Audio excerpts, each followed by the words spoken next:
आप देख रहे हैं पब्लिक मुद्दा। सरफराज भाई, आज आपने शादी महल हॉल में एसडीपीआई की एक पत्रकार परिषद रखी है, क्या कारण था रखने का, क्या बताएं? जैसे आप देखेंगे दिन पर दिन महाराष्ट्र का भी और पूरे हिंदुस्तान का भी माहौल खराब हो रहा है। तो आज हमारे प्रदेश की जो मीटिंग थी महाराष्ट्र स्टेट की, उसमें आज हमने काफ़ी चर्चा है कि हेल्दी डिसीजन हुआ है मीटिंग में। और आज उस मीटिंग में हमारे जो लीडर्स थे, हमारे national general secretary Abdul Majeed Faizi साहब, हमारे नेशनल सेक्रेटरी रियाज साहब, हमारे national vice president BM Kamre साहब, हमारे national working committee member Ashok Yadav साहब भी मौजूद थे उसमें, और हमारे डिस्ट्रिक्ट के और हमारे स्टेट के जिम्मेदार भी मौजूद थे उसमें। आज मीटिंग में जो आज हमारा डिस्कशन हुआ है, जैसे आप देखेंगे कि बुलडोजर पॉलिसी एक पूरे हिंदुस्तान में जो चल रही है, और अगर आप देखेंगे कुछ दिन पहले मुमरा में भी ये चीज़ को फेस किया गया, और औरंगाबाद है, गुजरात है, और दूसरे भी जो काफ़ी स्टेट्स है, दिल्ली वगैरह, मद्रास कैंप, वहाँ पे भी देखेंगे पूना में एक स्क्रैप मार्केट को पूरा उजाड़ दिया गया। तो ये कहीं ना कहीं एक नफरत के माहौल में हिंदुस्तान जूझ चुका है। फिर दूसरी चीज़ आप देखेंगे तो एक मस्जिद के स्पीकर को उतारने के लिए भी काफ़ी, आप देखेंगे पूरे मुंबई में मस्जिद के स्पीकर उतार दिया गया है। अब अजान जो है वो ऐप पे हो रही है या मस्जिदों के अंदर हो रही है, तो उसके ऊपर भी एक हेल्दी डिसीजन हुआ है कि ये स्पीकर को लेके जो सुप्रीम कोर्ट और हाई कोर्ट का जो गाइडलाइंस है, और ऊपर से जो डिप्टी सुप्रिटेंडेंट ऑफ पुलिस का जो ऑर्डर भी आया है, जीआर भी आया है, उसके ऊपर भी काफ़ी लोगों को पब्लिक में अवेयरनेस नहीं है। तो उसके ऊपर हम स्टडी करके एक अच्छा अवेयरनेस पब्लिक में देंगे, क्योंकि हमको कहीं ना कहीं डेसिबल स्पीकर को लेकर, अजान को लेकर डेसिबल मेंटेन करना है।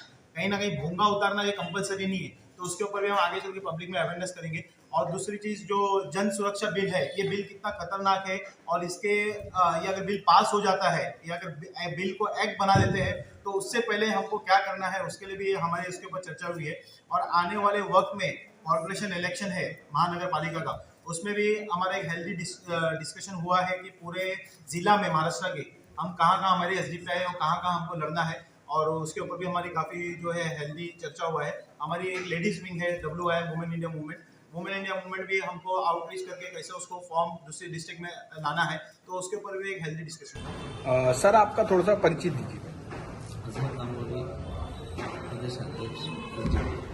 सर, आज आपने एसडीपीआई के मुमरा आए थे, पार्टी में आपकी मीटिंग हुई है यहाँ पर, और इस मीटिंग में क्या क्या बातचीत हुई है, और प्रेस कॉन्फ्रेंस जो रखा गया है, इस प्रेस कॉन्फ्रेंस को लेकर क्या बताना चाहोगे?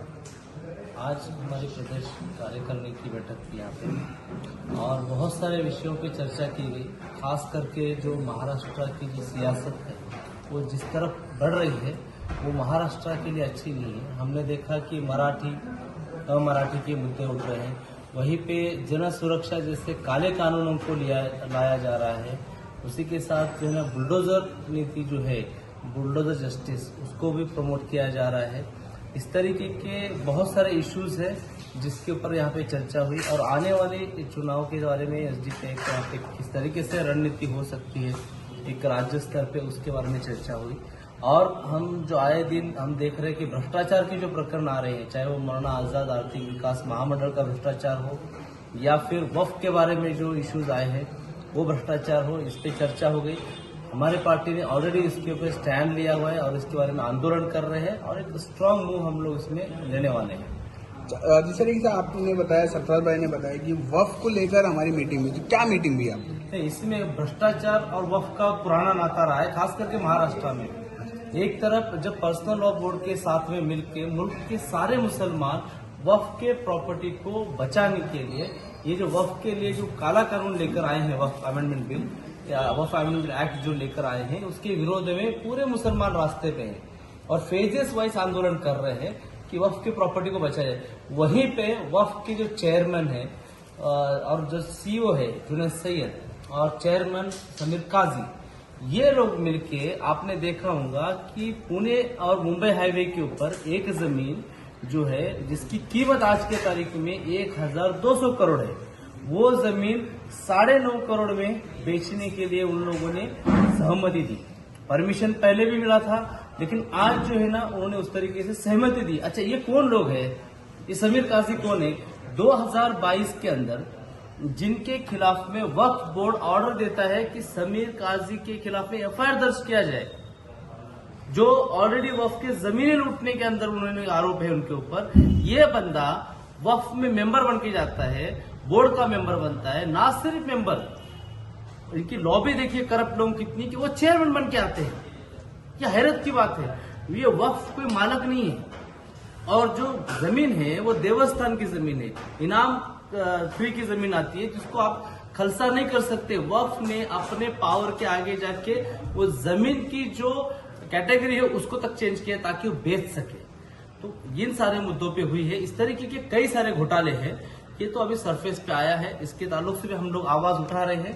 At the same time Maulana Azad के अंदर जो कई सारे घोटाले हुए हैं उसमें भी आवाज हम उठाने का चल रहा है। सरफराज भाई ने इस तरीके से बताया कि मुंबई में जो लाउड स्पीकर निकाला जा रहा है, उतारा जा रहा है, तो उसको लेकर आप कोई नया कदम उठाने वाले कुछ मामले बता रहे थे, तो क्या मामला है वो? नहीं, देखिए, लाउड स्पीकर का ऑर्डर इसके पहले सुप्रीम कोर्ट का आया हुआ था, हाई कोर्ट का ऑर्डर आया, उसमें पालन करने में मुस्लिम समाज को कोई डिफिकल्टीज नहीं थी, कोई दिक्कत का मामला नहीं था। लेकिन आने वाले कारपोरेशन इलेक्शन में भाजपा हो या और पार्टी जो है जो ध्रुवीकरण चाहती है, जातिवादी पार्टी, उनको इस मुद्दे को लेके बस ड्रामेटाइज करके इसको मुसलमानों को परेशान करना था, ताकि आने वाले इसके अंदर वो बता सके कि किस तरीके से हमने मुसलमानों को सबक सिखाया, राज ठाकरे नहीं कर पाया या कोई और नहीं कर पाया, हम भाजपा ने किया। जो इश्यू नहीं है उसके अंदर इन्होंने किरीट सोमैया ने गलियों गलियों में जाकर लेटर दिया कि मस्जिदों के भोंगे निकालो, जबकि सिर्फ मस्जिदों के लिए नहीं था, भोंगा प्रॉब्लम नहीं था, प्रॉब्लम था डेसिबल। और मुस्लिम समाज के लोग, मस्जिद वाले हमेशा बोलते हैं कि जो हाईकोर्ट का ऑर्डर है उसके रिलेटेड जो है हम लोग पालन करने तैयार है। लेकिन उन्होंने बोला कि भोंगा निकालो। भोंगा क्यों निकाले भाई? वही भोंगा में अगर डेसिबल में आवाज आ रहा है तो हमने पुलिस को भी कम्युनिकेट किया था, भोंगा क्यों निकालना है? जब डेसिबल मेंटेन होने तो भोंगा से क्या? नहीं, आपको निकालना पड़ेगा। मतलब ये है कि मुसलमानों ने अपने मस्जिदों पर से भोंगा सिर्फ किरीट सोमैया को सेटिस्फाई करने के लिए निकालना, और ये निकालने लगाने वाले पुलिस थे। तो ये जो पुलिस अपने दायरा क्रॉस करके अपनी संवैधानिक ड्यूटी छोड़ के जो भाजपा के खाता या भाजपा की शाखा बन के जो काम कर रहे हैं ना डिपार्टमेंट, वो गलत है। इस ताल्लुक से हम लोग चर्चा हुए और उस पर आगे भी जो पॉसिबल है वो कार्रवाई करेंगे। ये जो आपने भोंगे की बात कही है, इसको लेकर आप और आपकी पार्टी किस तरह से न्यायालय और कोर्ट में जाकर इसके ऊपर मांग उठाएंगे और सवाल खड़ा करेंगे? देखिए, इसमें न्यायालय में जाने की जरूरत ही नहीं है, ऑर्डर है वो होना चाहिए। प्रॉब्लम यहाँ है कि पुलिस ये बोलती है कि डेसिबल हम छोड़ो, हम बोलते हैं वो भोंगा निकालो। भोंगा निकालो डिमांड किसकी है? किरीट सोमैया के। तो क्या पुलिस जो है किरीट सोमैया भाजपा को सेटिस्फाई करने के लिए काम कर रही है या न्यायालय के ऑर्डर के लिए काम कर रही है? सवाल यहाँ बनता है। और वहां पे डराया भी जाता है इनडायरेक्टली कि आपके पेपर चेक किए जाएंगे, आपके जमीन के पेपर चेक किए जाएंगे। मोटी मोटी बात है, यहाँ पे डेमोक्रेसी नाम की कोई चीज है। अगर मैं लाइसेंस अगर सिग्नल तोड़ता हूं तो मेरे पे सिग्नल तोड़ने का क्राइम हो सकता है। पुलिस पकड़ने के बाद मुझे ये नहीं पूछ सकता है तुमने गाड़ी कहाँ से खरीदी, तुमने कौन से पैसे से खरीदी। ये जो है ना, ये प्रॉब्लम है। तो आपको भोंगे का मसला है ना, आप लोगों से भोंगे की बात कीजिए, उनके मस्जिद के पेपर कहाँ से है, तुमने साइड मार्जिन से, ये कारपोरेशन का काम है, उनको करने दीजिए आप। तो ये जो चीजें हो रही ना, ये नफरत की सियासत, और अनफॉर्चुनेटली जो एडमिनिस्ट्रेशन है उन्होंने अपने मतलब आपका कहना है कि पुलिस को अपना काम सही से करे, भाजपा के इशारे पे ना करे। जो हो रहा है ये सबको दिख रहा है। और इसमें अनफॉर्चुनेटली जो अपने आप को सेक्युलर बोलने वाले लोग हैं ना, वो उनका रंग भी खुला पड़ रहा है। पहले भी पढ़ते आए, अभी भी आए हैं। अभी अपने रिसेंटली देखा होगा 7/11 के मैटर में जो लोग बरी हुए हैं, एक्विटल हुआ है, पूरी दुनिया जानती है, कई सारे इन्वेस्टिगेटर रिपोर्टर्स है, उन्होंने बताया कि ये केस एक फ्रेम्ड केस है। लेकिन उसके बावजूद जो है आज आवाम का सेंटिमेंट है कि हम लड़ाई लड़ रहे थे इंसाफ के लिए कि बेगुनाह मुसलमानों को फंसाया गया है और सेटिस्फैक्शन। लेकिन आज यही गायकवाड़, वर्षा गायकवाड़ बोलती है कि बहुत दुखद बात है, इस पे और इंक्वायरी होना चाहिए, न्यायालय में दाद मांगना चाहिए। ये लोग छूटे कैसा? न्यायालय में ऐसी भी बात चली कि 19 साल से बेगुनाह वो लोग अंदर थे, अब 19 साल बाद छूटेंगे। अब आवाम किस तरीके से उनको ट्रीट करेगी?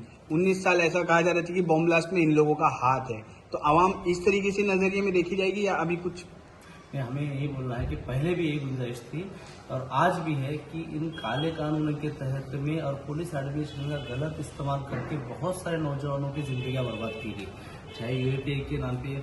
और मीडिया ट्रायल हमने देखे हैं किस तरीके से, अगर कोई भी ये होता है तो शुरुआत में आतंकवादी इस तरीके से, उस वक्त में भी जो है ना एक समाज, एक संवेदनशील समाज जो होता है, एक सेंसिटिव समाज जो होता है ना, उसने कम से कम वो फैमिली जो सफर की है ना, उनके साथ रुकना था।